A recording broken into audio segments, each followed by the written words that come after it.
पाक सरजमीन पार्टी के सरबराह मुस्तफ़ा कमाल MQM के दफातर गिराने, कारकुनों की गिरफ्तारी और खवातीन को अदालत में पेश करने पर नाखुश। कराची में मीडिया से गुफ्तगू में उन्होंने कायद MQM के खिलाफ एक्शन ना लेने पर हुकूमत को तनकीद का निशाना बनाया और कहा कि जो करना है हुकूमत को करना है, बरतानिया कुछ नहीं करेगा। बरतानिया से राब्ता कर लिया गया है, बरतानिया में घेरा तंग कर दिया गया है।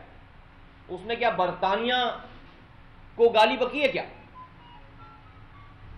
आप बरतानिया के रहमो करम पर हैं, आप किसी एक्सटर्नल फोर्स के रहमो करम पर हैं।